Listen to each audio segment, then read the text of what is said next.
Hello guys, welcome again. So ये playlist चल रही है हमारी, है ना, आईआईटी जैम स्टार्स 2023। सो इसका हम जो है आज मैथ्स का अगला क्वेश्चन करेंगे। सो आप देख रहे हैं क्वेश्चन नंबर 1 किया हमने, 2 किया, 7 किया, 16 किया, बीच में स्टार्स के क्वेश्चन आप देख रहे हो सभी सर के साथ। सो आज हम मैथ्स का एक नया क्वेश्चन करेंगे which is very important question. तो question is this, question number 26 is the question of integral calculus, जो मैंने आपको बोला कि विच इज वेरी इंपॉर्टेंट, है ना। जो क्योंकि ये क्या होता है कि जैसे जो सेल्फ स्टडी बच्चे कर रहे हैं वो थोड़ा सा कम ध्यान देते हैं इस पे, जैसे खास तौर पे वॉल्यूम वाले क्वेश्चन वो छोड़ के जाते हैं। उन्हें पता है शायद बनेगा नहीं बनेगा तो टाइम वेस्ट नहीं करते। बट यही एक अगर आप स्ट्रेटेजिकली थोड़ा सा इंपॉर्टेंस देते हो चीजों को तो आप क्रैक कर लोगे कि 7 नंबर का इंटीग्रल आता है और मैं अच्छे से कर सकता हूँ। क्योंकि ये ऐसे क्वेश्चन है कि मुश्किल नहीं आते। मैथ्स वाला देखोगे ना, आईआईटी जैम मैथ्स, उसके अंदर क्वेश्चन आते हैं जिसके अंदर आपको डायग्राम बनाने की जरूरत पड़ती है थोड़ी बहुत, इसमें कोई जरूरत नहीं पड़ती। स्टार्स में बड़ा सिंपल है।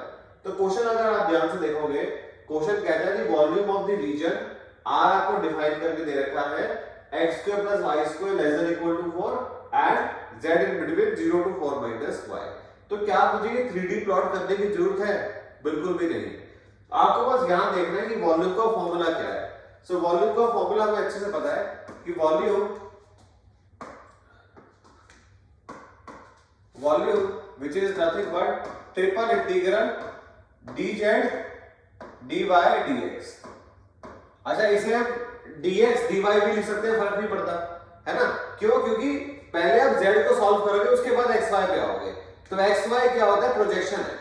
जैसे अगर मैं ये बनाऊंगा आपके लिए, तो this is z, this is x and this is y। आपको पता है ये 3D प्लेन हो गया, जहां पे ये वाला प्लेन है xy प्लेन, यहाँ पे z क्या है? 0। यहाँ पे z क्या है? 0 है। ये xz प्लेन पे y क्या है? ये 0 है। और zs प्लेन पे x क्या है? ये 0 है ना। तो पहले z को सॉल्व करते हैं। तो z को सॉल्व करने का कांसेप्ट क्या है कि आपको एक पिलर ड्रॉ करना पड़ता है ना, फ्रॉम बॉटम टू टॉप। आपको एक पिलर ड्रॉ करना है फ्रॉम बॉटम टू टॉप। अगर आप थोड़ा सा ग्राफिकली सोचोगे तो क्या करना है, ये पिलर जहां पे भी z को काटेगा वो उसकी लोअर लिमिट और जहां ऊपर काटेगा वो उसकी अपर लिमिट। अगर आप ध्यान से देखोगे z कह रहा है z is greater than equal to 0, मतलब z जो है वो इसके ऊपर है। तो उसका बेस क्या है? Which is 0, xy plane. और ऊपर कहां जा रहा है? 4 - y तक जा रहा है। क्या 4 - y को प्लॉट करूं? क्या मैं लाइन को प्लॉट करूंगा? नहीं, जरूरत नहीं है। 3D वाले प्लेन को प्लॉट करने की जरूरत नहीं है। आपको z is equal to 4 - y जो प्लेन यहां पे प्लेन आएगा वो ड्रॉ करने की जरूरत नहीं है। तो आपको z का लिमिट पता है कि z का limit is nothing but sir 0 to 4 - y। That's it, this is important. अगर आप ये क्रैक कर रहे हो तो पेपर में कुछ भी नहीं बचा। क्यों? क्योंकि इसका क्वेश्चन अब क्या कन्वर्ट हो गया, दिस इसमें सॉल्व करूं तो this is 4 - y dy dx। बस ये हो गया सर। अब क्या करते हैं सर? तो यहां पे आप देख रहे हो तो एक नॉर्मल 2D क्वेश्चन बन गया है। कोई z यहां पे नहीं है।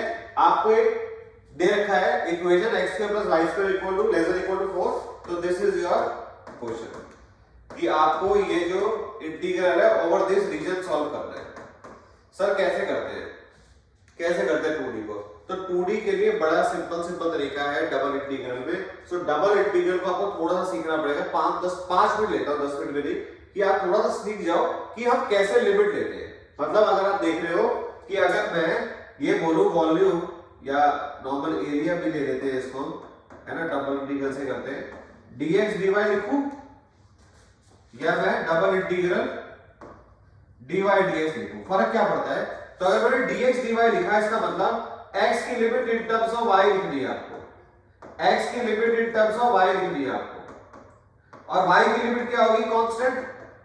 ये होता है, this is your area. Double integral में एरिया अगर आपको निकालना, सिंगल इंटीग्रल से निकल जाता है, पर डबल इंटीग्रल से अगर निकालना है तो ये इसका कांसेप्ट है कि अगर dx dy लिखा है इसका मतलब x की limit in terms of y होना चाहिए, क्योंकि बाद में आपको y से इंटीग्रेट करना है तो पूरा फंक्शन y का होना चाहिए, और बाद में आप y की कांस्टेंट वैल्यू डालोगे ताकि आपको एक वैल्यू मिल जाए। यहां पे क्या होगा? dy dx में y की लिमिट होगी in terms of x, y की लिमिट होगी इन टर्म्स ऑफ x, और x की लिमिट क्या होगी? कांस्टेंट। x की लिमिट क्या होगी? कांस्टेंट। समझ रहे हो? तो ये दो तरीके हैं। सर आप मुझे बताओ x की limit in terms of y या y की limit in terms of x कैसे आएगी? तो मैं छोटा सा एग्जांपल दे रहा हूं, छोटा सा बस आपको बता रहा हूं कि मान लो अगर आपके पास ये कोई line x plus Y equal to 1, तो एक बड़ा सिंपल तरीका है, अगर आपको x की limit in terms of y निकालनी है ना, तो आप एक स्ट्रेट लाइन ड्रॉ करोगे व्हिच इज आर्बिट्री। ये नया कांसेप्ट है जो मैं आपको बाद में बताऊंगा और डिटेल में कि इसमें पार्टीशन भी हो सकते हैं एंड सो ऑन, बट अगर रफली सीखे, बेसिक सीखे, तो क्या है, अगर आपको x का limit in terms of y निकालना है तो आप एक स्ट्रेट लाइन ड्रॉ कर दो parallel to x axis, straight line parallel to x axis. तो लेफ्ट टू राइट देखेंगे, जहां पहले कट करेगा वो उसकी लोअर लिमिट, जहां बाद में कट करेगा उसकी अपर लिमिट, करेक्ट है। और ये लिमिट किसकी आ गई, x in terms of y, y की कैसे आएगी, तो y की आएगी y की एक्सिस पे, y की एक्सिस पे। तो एक की लिमिट आती है कर्व पे, दूसरे की आती है एक्सिस पे। सर इसमें सेम ग्राफ हो तो मान लो यही ग्राफ होता x plus Y equal to 1, तो यहाँ पे अगर मुझे y की लिमिट चाहिए इन टर्म्स ऑफ x, तो क्या करूंगा, एक लाइन ड्रॉ करूंगा पैरेलल टू y एक्सिस, एक लाइन ड्रॉ करूंगा पैरेलल टू y एक्सिस और बॉटम टू टॉप, ये इसकी लोअर लिमिट और ये इसकी अपर लिमिट, और x की लिमिट कहां आएगी, एक्सिस पे। तो एक की लिमिट कर्व पे आती है, दूसरे की एक्सिस पे, चाहे वो x एक्सिस हो या y एक्सिस हो। तो जैसे मैं यहाँ पे अगर आपको बताऊं कि मैंने x की limit in terms of y चाहिए थी, तो मैंने एक लाइन ड्रॉ करी, तो यहाँ पे x क्या होता है इस लाइन पे, x इज 0, यहाँ पे x क्या है in terms of y 1 minus y, तो दिस इज 1 माइनस y, और y की लिमिट 0 से 1, 0 से 1, बस दैट्स इट। तो इस तरह से आप करते हो।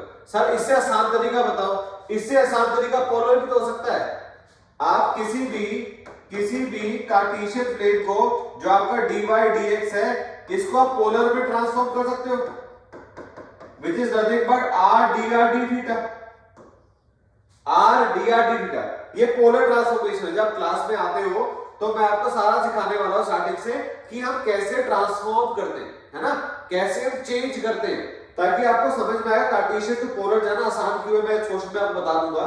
तो dy dx को कन्वर्ट किया आपने r dr थीटा। अब आपका अगला क्वेश्चन, सर r, तो r की लिमिट कांस्टेंट होगी बिकॉज़ रेडियस है, r is equal to r1 r2, और ये q क्या है, ये आपका क्वाड्रेंट है, कहां से कहां जा रहा है, q1 q2, ये हो गया r dr d थीटा। ठीक है, समझ में आया, ये इसका बेसिक कांसेप्ट है कि डबल इंटीग्रल को किस तरह से करते हैं। तो इस क्वेश्चन को मैं आपको बताता हूं, दोनों तरीके से बताता हूं, टेंशन नहीं लेना, ये लिख लेना बस, मैं हटा दूं।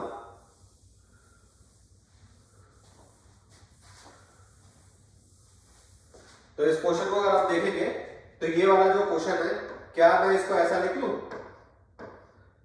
4 dy dx minus y dy dx, ऐसा लिख लो, अलग अलग कर दिया मैंने।